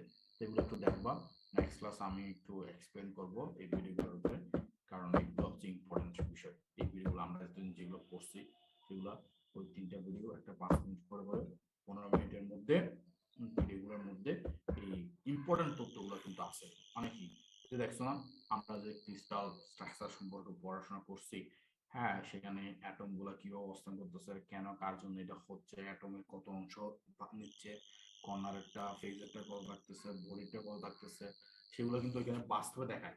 দেখছো ভিডিওগুলো কি দেখছো? হ্যাঁ আবু বকর, ভিডিওগুলো কি দেখছো? হ্যাঁ এই আবু বকর, আবু বকর, আবু বকর কি নাই? হ্যাঁ আছে স্যার। তা আবু বকর কথা বলতেছে কেন? এই ভিডিওগুলো কি দেখছো? দেখছো কিনা ভিডিওগুলো? হ্যাঁ স্যার দেখছিলাম স্যার, কিছু বুঝছেন? ভিডিওগুলো, জি স্যার। ভিডিওগুলো আমি একটু এক্সপ্লেন করবো। হ্যাঁ ভিডিওগুলো আসলে মানে কতটুকু যে উপকারী, হ্যাঁ ভিডিওগুলো দেখবা, একটা জিনিস একবারে নাও বুঝতে পারো, তুমি ভিডিওগুলা একবার দুইবার দেখো না, খুবই ইন্টারেস্টেড এবং খুবই মানে কি জিনিসটা বাস্তবে দেখাইছে, এখানে ধরে ধরে দেখাইছে এর মাধ্যমে। হ্যাঁ ক্রিস্টালের যে স্ট্রাকচার গুলো আছে সেগুলা বাস্তবে দেখাইছে। তো সেগুলো একটু দেখবা, সেগুলো দেখে আমাকে একটু জানাবা। আমি অবশ্যই কাল পরে একটা ইয়ে করবো, নেক্সট জানাবো, বুঝছো কথা, এক্সপ্লেন করবো, তো এটা করবো আর কি। হ্যাঁ ঠিক আছে কথা, এই ভিডিওগুলো দেখবা সবাই, 2বার দেখবা সবাই, প্রত্যেকে 2বার করে ভিডিওগুলো দেখবা, দেখে আমিও দেখি শুরুতে আমরা এই ভিডিওগুলো সম্পর্কে কথাবার্তা বলবো। এতদিন যা পড়ছি 4টা ক্লাসে শর্টকাটের ভিডিওগুলো কি আছে দেওয়া আছে। ঠিক আছে, এই কোনো প্রশ্ন আছে কিনা বলা করো? কোনো প্রশ্ন আছে? তোমাদের অন্যান্য স্যারেরা ক্লাস কিভাবে নেয়? কি স্লাইডে নাই, নাকি গ্রাফিক্স প্যাডে নেয়, নাকি ইয়াতে নাই, গ্রাফিক্স প্যাডে নেয় নাকি হোয়াইট বোর্ডে নেয়?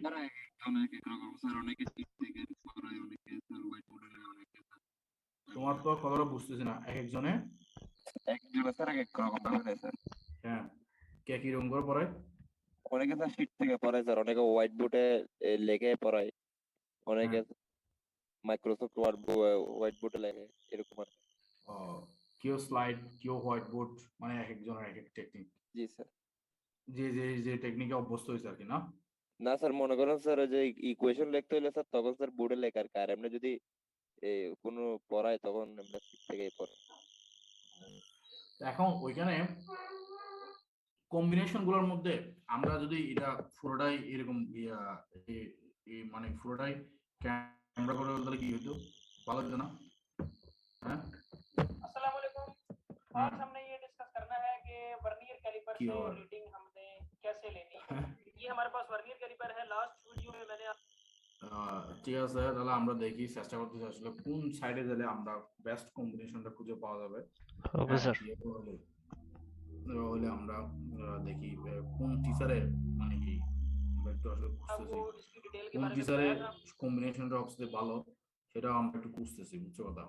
तो इसमें जो है वो 2 स्केल होते हैं, एक मेन स्केल ঠিক আছে, ওকে, और ये ধন্যবাদ जो है वो সবাইকে। हमारे पास एक वर्नियर, ধন্যবাদ সবাইকে। 2 जार नीचे होते हैं और 2 जार ऊपर होते हैं। जो नीचे वाले जार